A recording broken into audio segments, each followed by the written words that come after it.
been a little while since we've done this, huh? Hey friends, let us chat some February favorites.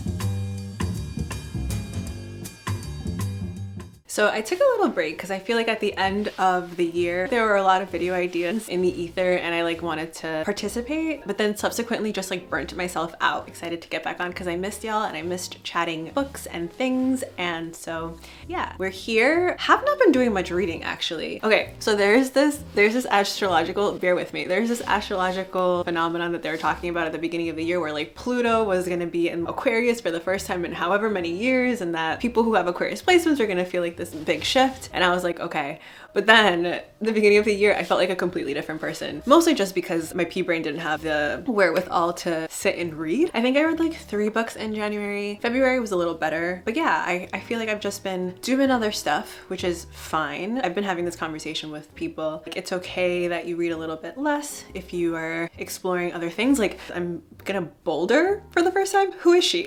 But I did want to come on here and chat. We have been watching some films. We've been reading some articles. We've been going to some author chats. We've been reading some books. So lots of things have been happening, and I kind of wanted to frame this as like an entry in my commonplace where we'll just talk about different kinds of art. But we can start with what we've been reading. I started off the year reading Lazy City by Rachel Connoly. I had heard about this book over on Christina's channel, her wrap up of her 2023 books, and she mentioned Lazy City. She had compared it to, well, she had a funny story about it. She had sort of said, if you like Sally Rooney, you may like this. And so I immediately sought it out. This book is set in Belfast, like the early aughts it seems, and we're following this 20-something making her way through the world. The start of this book was excellent. There was this like incredible ambiguity. We're seeing like this tension between someone, we don't know who it is. Initially I thought it was her partner. We find out it's her mother. And so from the jump we have this really complex mother-daughter dynamic. The haze starts to settle. You see the dysfunction and you see the complexity between Erin and her mother. And then as the story moves on, we start to learn that Erin is also mourning the loss of a really good friend. So throughout the book, she's trying to make sense of her grief. She's trying to make sense of what a purposeful life looks like or means. She's also trying to grapple with her sense of loneliness. As she tries to make sense of her grief, we see all of the sort of other details in her life fill in. She tumbles in these romantic relationships. We see how loneliness can be this like driving force for a lot of people to come together, even if there is very little compatibility. The thing that sort of bridges you together is your shared loneliness. But then how we're all sort of just like posturing and making gestures towards intimacy, but never really getting there, and what it means to have done the work to build intimacy with someone and then lose them. So it's a very interesting sort of tangle of themes that Connoly is exploring. I thought it started off super strong. Thematically, I was so on board with this story. Super Irish, very little plot, a lot of character study to sort of like sink into. There was an American who they meet at a bar and he tells them that he's an academic and a writer, and they're like, are you writing about the Troubles? And so there's this tension about foreigners not really understanding the history, but also sort of caricaturizing the history. There's this beautiful sense of place in this book. There's one quote, it's kind of long, but it was just such a stunning image. I look out at it all. This is a place which shows all its history, all its personality, all the time. It can't help it. And it's not just the recent history, the flags and religion and borders. It's the mountains everywhere too. The coast,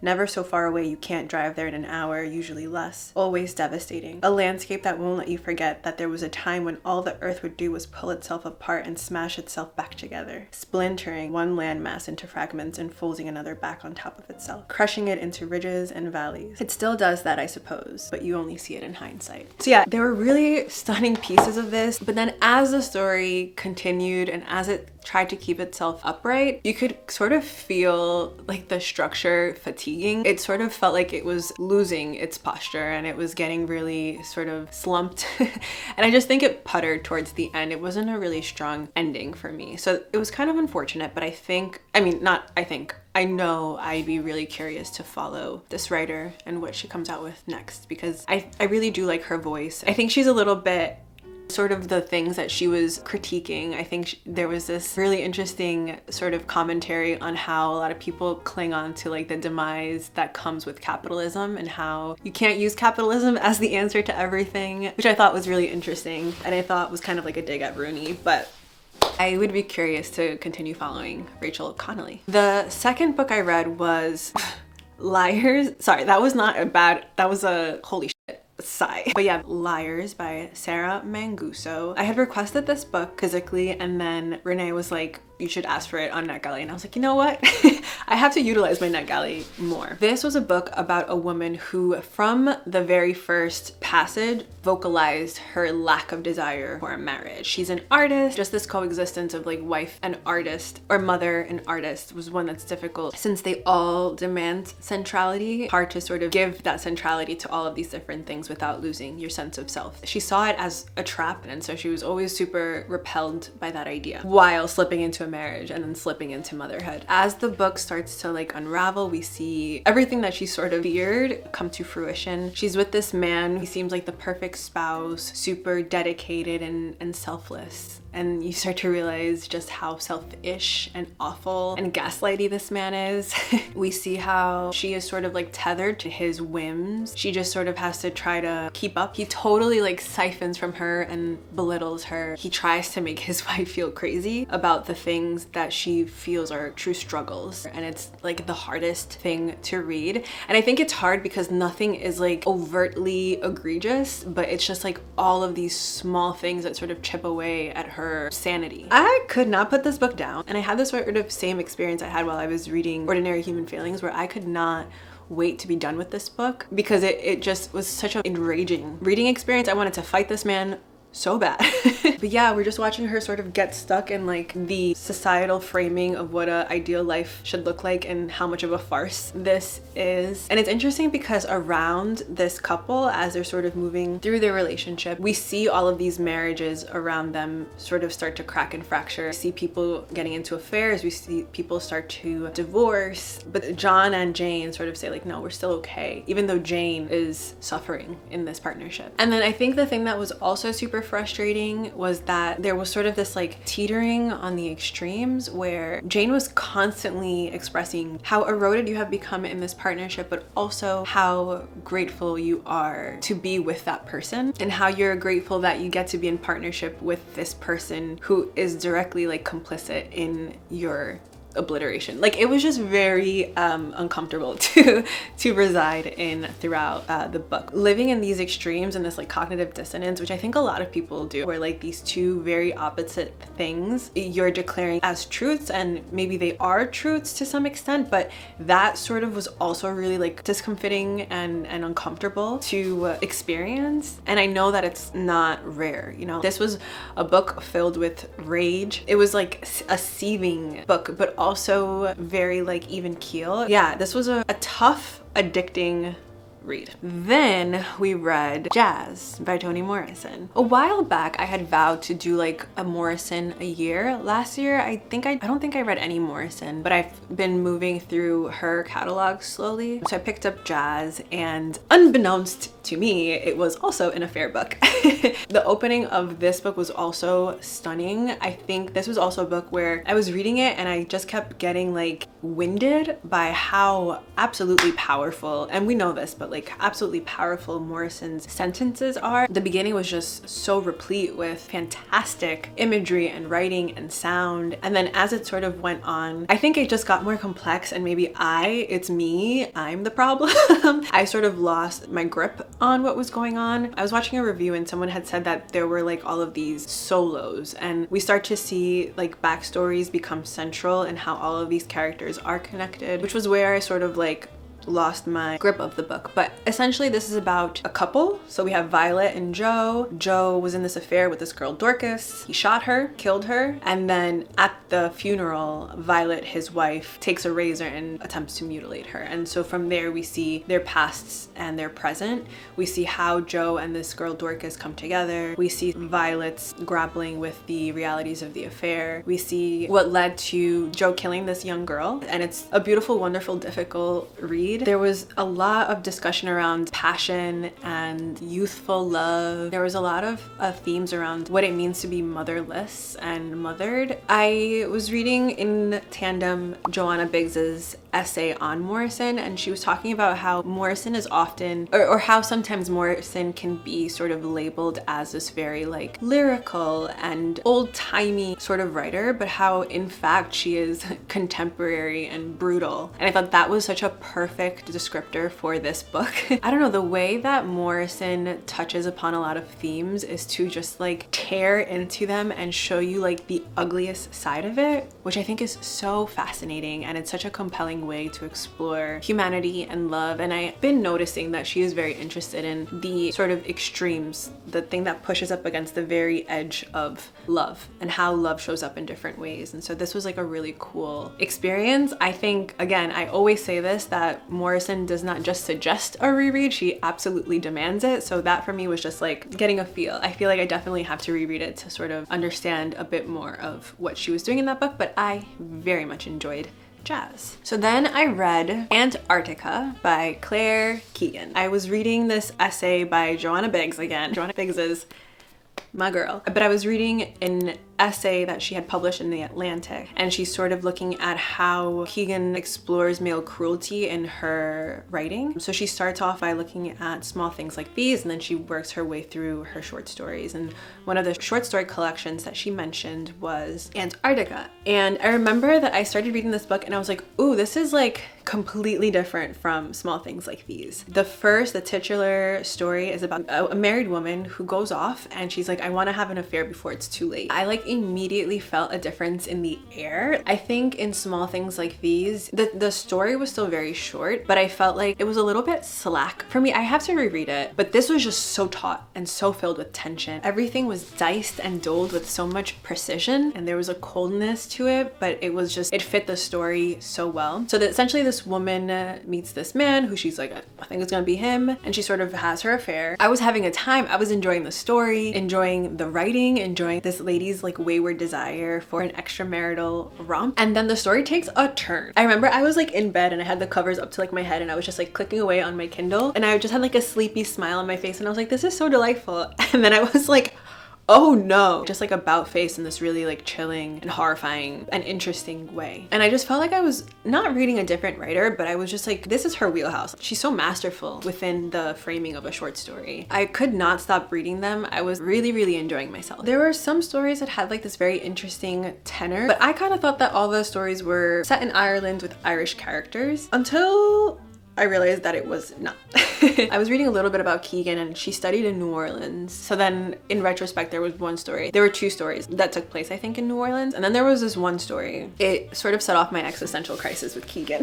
So in the story, it's about, honestly, my recollection of it is not super strong because I was just like triggered, but it's about this man. Our speaker goes to meet up with this man who has captured a black man because the man had sexually assaulted his wife. And so we're seeing all this like imagery of like this frail, injured, like waifish white woman and this like savage black man. And it's just like overflowing with the N-word. And I think what she was trying to explore was just like, because the speaker is talking to this man who he's very savage and like lacks humanity in how he speaks about the black man and the sort of actions that he takes, but also we still have this like racist trope underpinning the story. So I read like the first page and the first N-word I was like, huh? Second, third N-word I was like, okay, I can't. So I like put it away, but I kind of had to, like, I was just confused, I think. So I kept reading it. And at the end of it, I was like, this was such a bad story. Like there was nothing interesting or compelling about it. So I had to clear, I was like, I'm kind of done with this collection.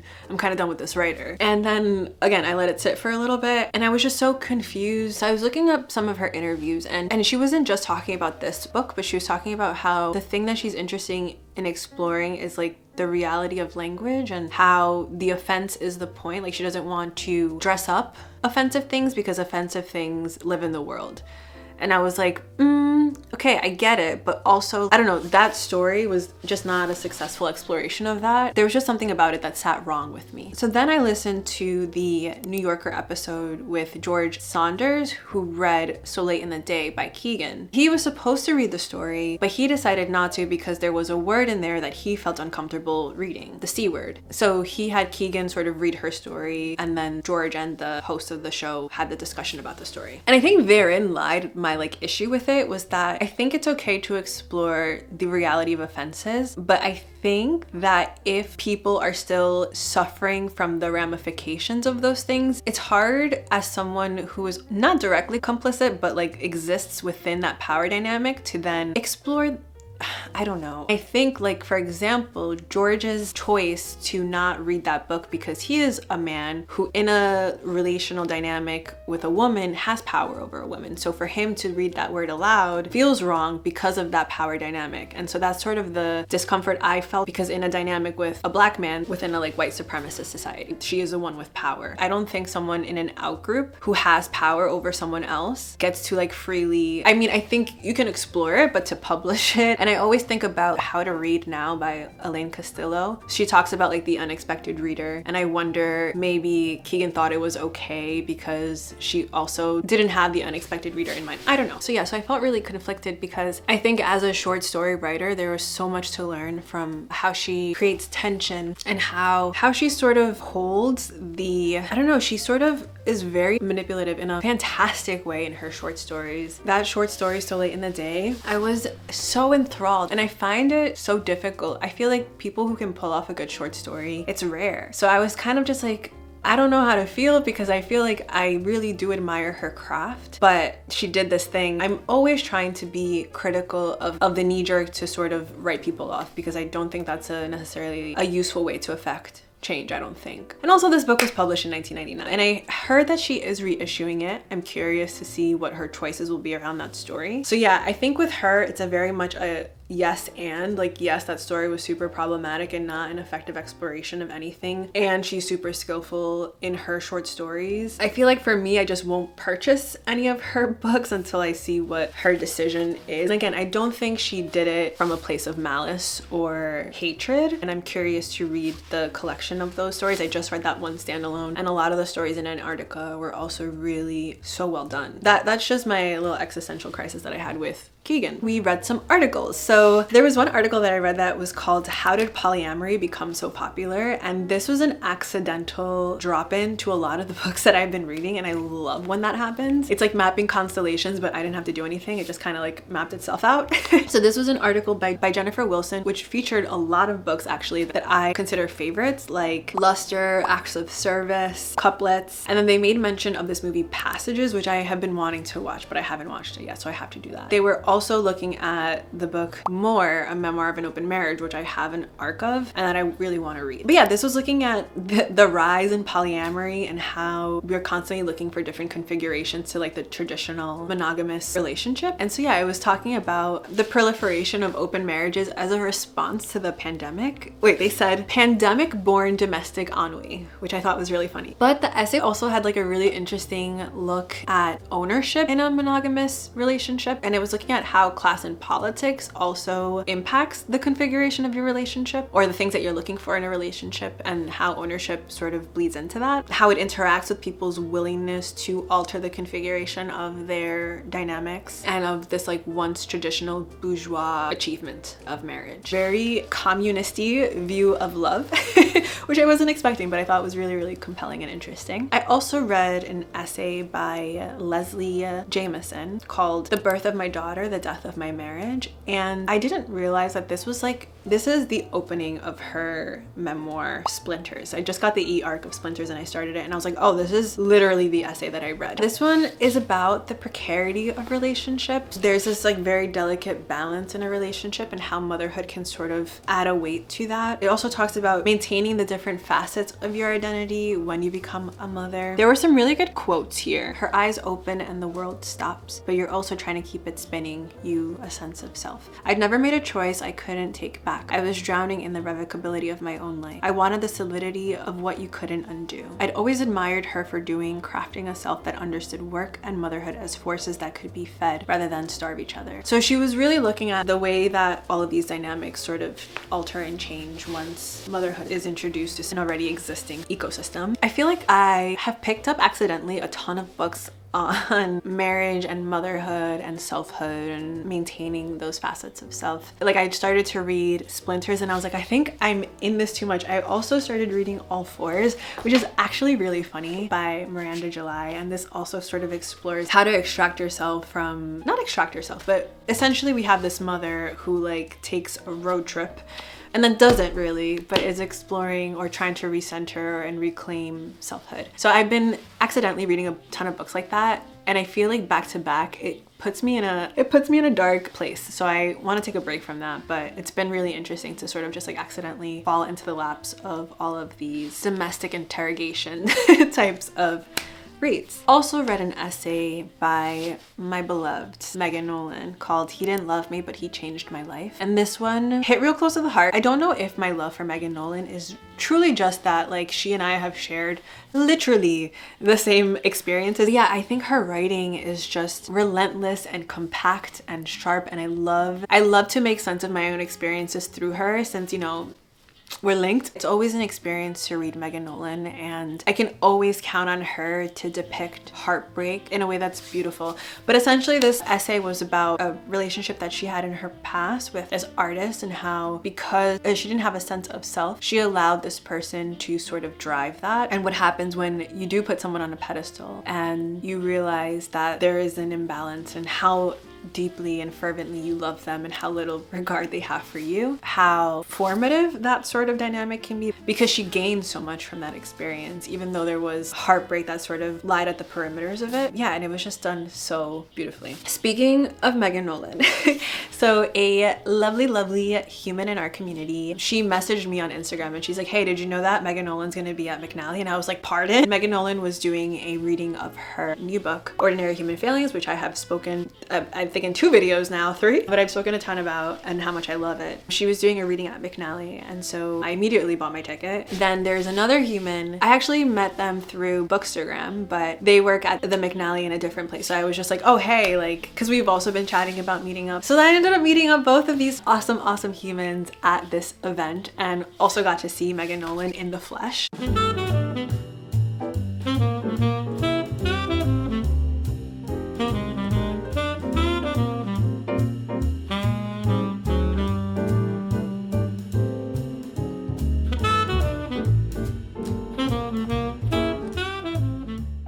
And it was a ton of fun. I love her. I love her in person. She is such a delight. Oh my gosh, let me show you. She was so kind when I was gushing to her about how much I absolutely loved Acts of Desperation.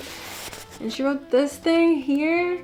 And I said I was going to frame it in a glass case. They were talking a lot about the body, the role of the body in Nolan's work. You know, there is this really difficult, one of the hardest parts of that book is this unwanted pregnancy that the mother goes through, and how she grapples with the realities of her body, and her body being in opposition to what she wants. And so they were discussing how body focused Nolan's work tends to be. And I thought it was such an interesting discussion, because I feel like whenever I read Nolan, it is all body. It's all viscera. Always feel like nauseous has a negative connotation, but it is just like I definitely feel wrung out, and I feel like tumult. I feel uneasy and unsettled, and I think that's the power of her writing. She also published something where she said, okay, so she's talking about crushes and how generative crushes can be, and sex. And she says, sex is inspiring and there's raw material to work from. It's like another expression of the thing that makes me want to write, which is I feel so disconnected from people at times, and the idea of connecting with another person is the only thing I care about. You can do that with sex, or you can do it by writing something that makes another person's body feel something.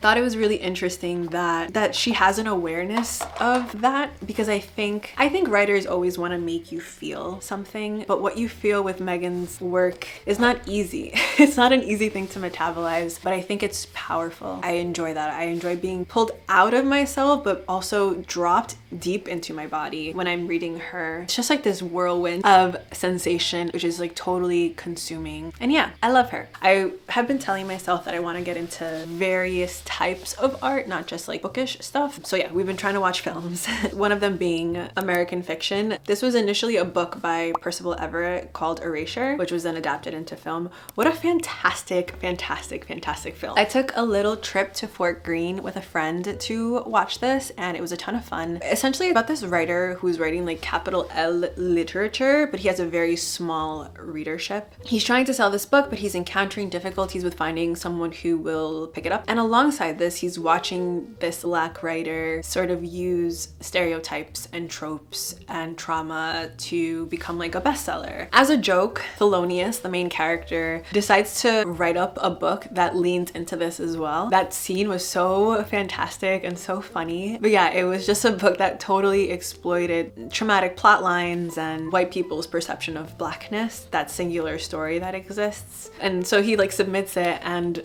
of course, Asians are frothing at the mouth for it. So from here we see this like absurdist story of how people are just like throwing money and wanting to give it a stage, and how he is revered as like the voice of the generation. And then Thelonious becomes a judge from one of these literary awards, and his joke book gets slipped in as a contender for the award. And so we just see all of these like dynamics sort of swirl around these characters. But outside of that, there's also this like really full story about family, about aging parents, about the betrayals, the coming together that we have to do within family. It's about love, it's about the difficulties in relationships, it's about the things that we're afraid to share. So it was just such a full movie with so much to discuss. My friend and I were discussing it for, I swear to you, like 3 business days. There was this one particular scene where Thelonious and the Black writer, who was played by Issa Rae, they're sort of discussing the joke book, which I think ends up being called just like it becomes this really like tense and tangled discussion around race, and there is this sort of like line around complicity and the stories that we share, who we cater to when we tell those specific stories, the play that class has in that. When we make art that leans on those stereotypes, can we call it art? What is art? So yeah, it was just like a fantastic conversation and a fantastic thing to sort of think about and chew over. I really want to read the book because I feel like it would probably delve into those themes, and I'm so curious how it's explored. But that was a fantastic movie. If you have not seen it, I highly recommend it. It's a fun time. Another film that I watched was Bottoms with Ayo Edebiri, Ireland's Best Actress. I remember I was going to see this in theaters, and I'm glad I watched it from the comfort of my couch. About these 2 girls who have these crushes on these cheerleaders and essentially start a fight club in order to lure the cheerleaders in and get with them. But there's also all of this rage in it, and it's filled with action, and all of these sort of narratives are turned on their heads. It was fun to watch. The main football player